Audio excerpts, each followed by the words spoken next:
اری حتی چند اف کار دی سر بگریتن آیا حتی نوکه که سوریه جیرات که و دبیجن هر پینگاوه که وها ترکیه باوی جید امی جی برسوه بدین دکوان داراد واستم جهجه احمد سینو سکرتیر پارتیا دموکراتا کرد لسوریه الپارتی دپرسم هجا احمد الاستودیو البامن آماده گلک بخیر هاتی سرچابا اوا ترکیه کری دکاره بهجتک بود اسپیکرنا اپراسیونا چهارم یا ترکیه لسر روجاوا بتایبت لکوبانه خود دەستپێکە سلااوشتەڕێ کارمەندێ 24 و ژمەلەتێ مەڕێ دەستپێکە بە ئەزهاتم ئستودیۆ مدی مژاراوە لەسەر نەحسالیە چوونا سەرۆک بەرزانی دیاربەکر و جهدێکی مەزن کرد بۆ ئاشتیانە دنابێنە حکوومەتە تورکی و ملەتی کوردێ ڕاستی ئەسخۆ هەوێتکەم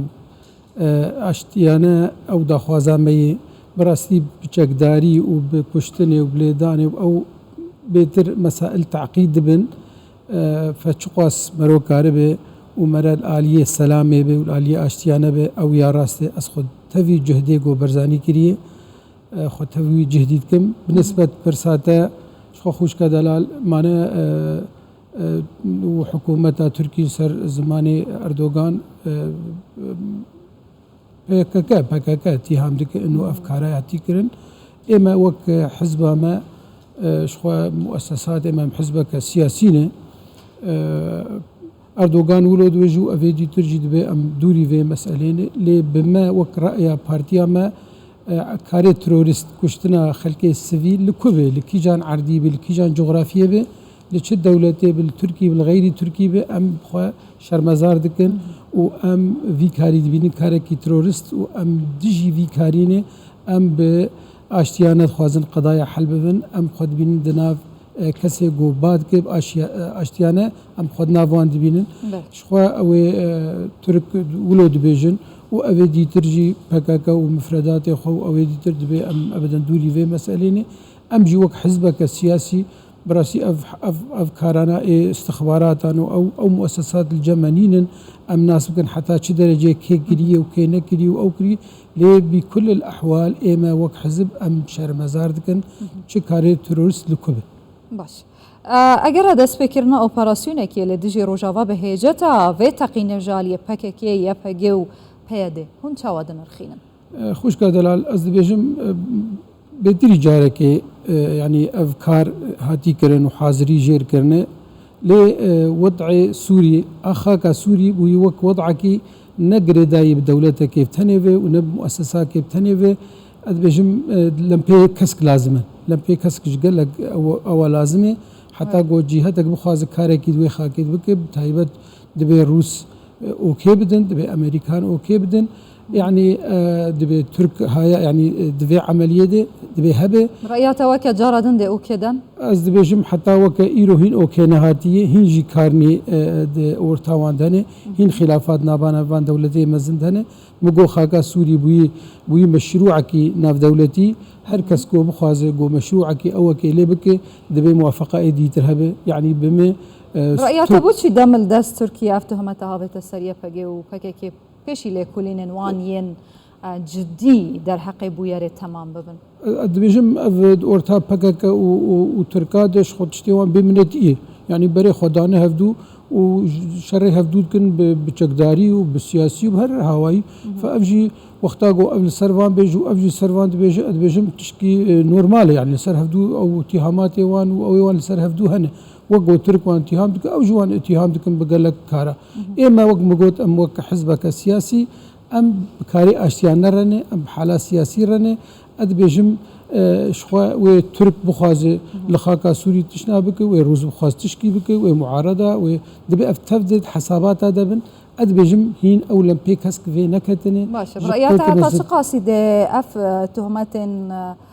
تركيا هابتين بتايبتي جبود اسبيكنا اوبراسيون كدي لسر اخا سوريا طب خازينا خازي روجاوا بهمو سوريا يعني تشتكي رسمي نينا بناوي كردستان روجاوا كردستان حتى تقاسي دي ريا چارەسەری و ئاساییکردنا پەیوەندیان دنا بەرە شام و ئەنقەرەی دوورتر بکە ez dibêjim ji xwe ev hinkî em jî li ser wek tevgera siyasî dibe em jî ji xwe wilo hinek mifredat bicîbînin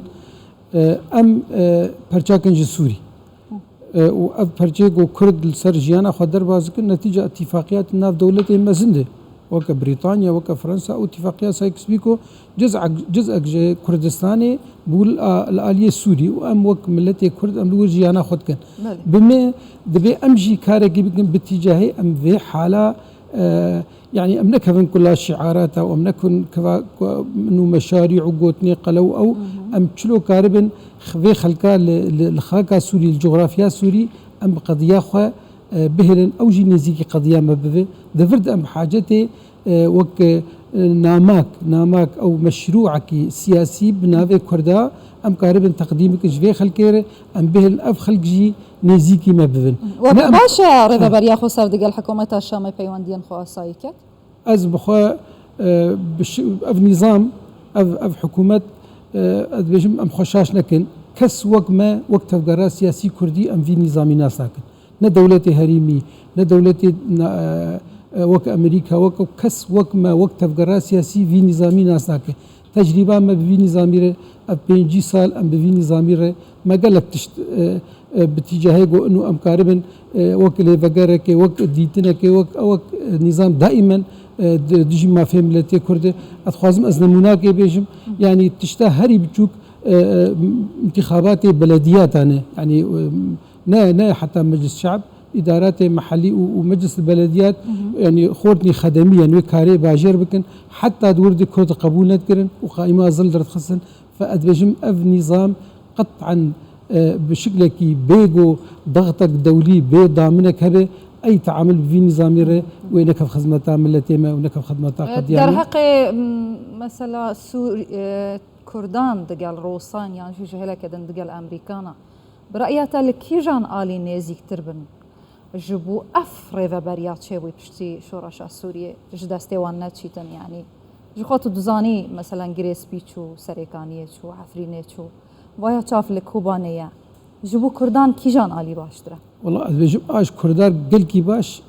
أم قاربا مشروع كي آفاب كن دست بيكي أمش خود دست بيكن حتى قو أم بفي شكلي هر یک جمال تشكيل بيجو هر یک جمال جيكي شخوي قضية ما جيب لابوي أم قاربا يعني وقت تفقرا سياسي كردي أم قاربا مشروع كي آفاب كن جبو ما في ملتي كرد وجبو سوريا بتفاي جبرقي أم خوشكا دلال أم وقت تفقرا سياسي أو وقت ملتي كرد أم نجو دانج ملتي سوري بتفاي جملتي عربي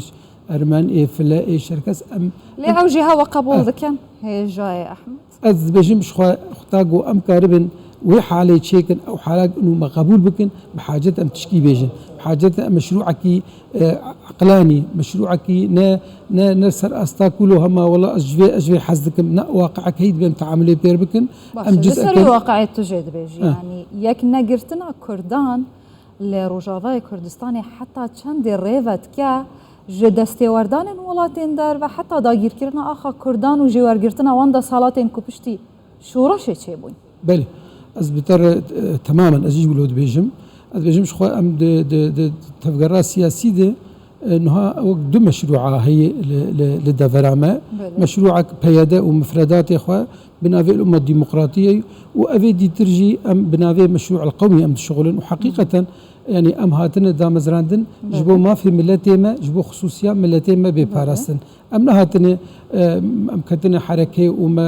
اواخه جبو الامه الديمقراطيه حقيقه از حتى وكانها فازيك اندامي تفقرا سياسي كردي وازيك برسيارم از نزان الامه الديمقراطيه ويتشبكي وتشد خوازش كردار اف طرف ديتر دوري ما في دوري يعني وك سيستم اغوش كردار تخصن افي ديتر افي ام خدوين المشروع القومي ام بحاجه ام نرينك خوشك زلال لسر ما في خو ولسر ما في سوريا بتبعي يعني كردان نارينينا لسر ما في خو نظام تشدو خازن حتى وكفي لحظه وك مشروعك متكامل انه ام تبدا متفق لسر نانينا تمام هجا احمد سينو سكرتير بارتيا ديمقراطا كل سوريا البارتي تو هر هبي سباس بودم وشروفين هوا بخير هاتن سر شباب